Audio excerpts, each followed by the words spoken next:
हम भगवान के द्वारा विस्तृत किए हुए अपने स्वरूप को, भगवान ने अपने स्वरूप को, हम उसे नहीं देखना चाहते, हम अपनी चाह वाली वस्तु चाहते हैं। जो चाह करोगे हरि उसी रूप में आपको। जैसे आप जब किसी महापुरुष का प्रभाव सुनते हैं तो लगता है ऐसा कैसे हो सकता है, तो आपको बताएं ये सब कुछ भगवान बने हुए जीव ही तन्मय होकर वो सोचता है, जितनी तन्मय कि अब इसकी जगह ये होना चाहिए। तो भगवान ये था माम प्रपद्यन्ते तास्ततैव भजाम्यहम्, भगवान उसी समय उसी रूप का त्याग करके वो रूप धारण कर लेते जो वो संकल्प किया। अब आपको दिखाई दे रहा है अभी तो माइक रखा था और अभी यहाँ अमुक वस्तु आ गई, ये तो बड़ा चमत्कार। ये चमत्कार नहीं है, ये तन्मयता है।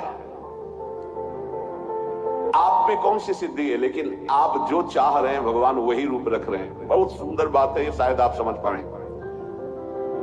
जैसे बालक खिलौना चाहता है तो माता पिता यद्यपि उसे गोद में बैठालना चाहते हैं पर हटकर उसे खिलौना दे देते हैं। ऐसे ही परम दयालु भगवान यद्यपि अपने को प्रदान करने के लिए तुम्हें मानव जन्म दिया पर तुम्हें खिलौना चाहिए विविध प्रकार के खेल खेलने के लिए, तो उन्हीं खिलौनों के रूप में श्री भगवान आ जाते हैं। आज तुम जिनसे जो बर्ताव कर रहे हो सीधे भगवान से कर रहे हो, किसी और से नहीं कर रहे। अगर हमारे अंदर चाह मिट जाए तो भगवान कभी भी भोग और वस्तु के रूप में तुम्हारे सामने नहीं, बनावटी रूप नहीं धारण करेंगे, सच्चिदानंद रूप से प्रकाशित हो जाएंगे। गोस्वामी जी ने इसी बात को दोहे में कहा, जाहि न चाहिए कबहु कछु तुम सन सहज स्नेह, बसहु निरंतरता सुर शोराउर निज गेह।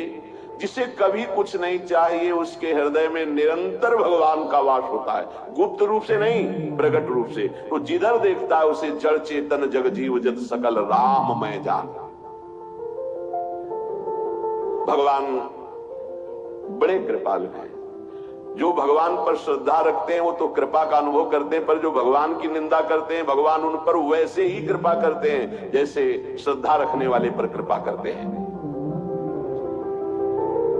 जीव का दुर्भाग्य है कि वो भगवान के आकर्षण से रहित होकर के भोगों के आकर्षण में है। तो भगवान भोग रूप बन करके है, क्योंकि जब वासुदेवा सर्वम सिद्धांत है वैसे परम सत्य सिद्धांत। वासना वासुदेवस्य वासितम भुवनत्रयम् सर्वभूत निवासोऽस्मि वासुदेव नमोस्तुते। जीव का दुर्भाग्य है कि वो इच्छा कर रहा है, अगर इच्छा भोगों की त्याग दे तो अभी सब भगवान ही भगवान बने हुए हैं, ये अनुभव में आ जाए सच्ची बात, और वो जीवन मुक्त हो जाए। भगवान में आकर्षण भगवत भाव से हो जाए तो यही भगवान बने हुए अनुभव में आ जाएगा।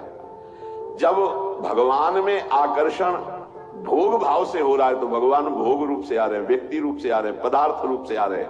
राग द्वेष की वृत्ति है तो भगवान में राग द्वेष की वृत्ति अब कर रहे हैं। ये भगवान ही है चराचर जगत।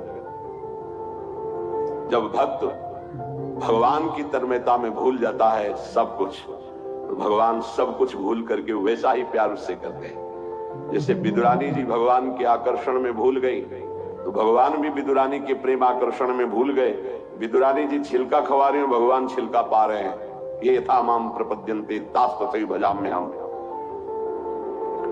आस्तिक से आस्तिक व्यक्ति पर जैसे भगवान स्नेह कृपा दुलार करते हैं, ऐसे नास्तिक से नास्तिक पर भी करते हैं। ऐसा नहीं है कि नास्तिक भस्म हो जाएगा, वो पृथ्वी में ही रहेगा, वायु उसको मिलेगी, आकाश उसको अवकाश देगा। ये सब भगवान की व्यवस्था। कितने कृपालु हैं। अगर जीव शरीराभिमानी ना होकर के भगवान के आकर्षण में आ जाए तो अभी उसको परमानंद की प्राप्ति हो जाए। ये जो सत्संग हो रहा है आकर्षण पैदा करता है भगवान की तरफ। जब भगवान ने बताया मुझे जिस भाव से स्वीकार किया जाता है मैं उसी भाव से उसके अनुभव में आता हूं। ये था माम प्रपद्यन्ते तास्ततैव भजाम्यहम्। ध्यान रखना, आज आप पुत्र भाव, पत्नी भाव, संसार भाव, तो भगवान ये अनुभव करा रहे हैं संसार भाव। और अभी ये भाव अंदर से निकल जाए, भजन और सत्संग के प्रभाव से भगवत भाव आ जाए, तो तुम पत्नी में देखोगे मुस्कुराते हुए श्री कृष्ण, तुम पुत्र में देखोगे मुस्कुराते हुए श्री कृष्ण। जैसे नामदेव जी ने कुत्ते में देखा भगवान विठ्ठल, भूत में देखा भगवान विठ्ठल। तो ये क्यों ऐसे करुणा में भगवान का लोग आश्रय क्यों नहीं ले पा रहे? जब भगवान इतने कृपालु हैं कि नास्तिक से नास्तिक पर भी कृपा करते हैं, तो लोग भगवान का भजन क्यों नहीं करते?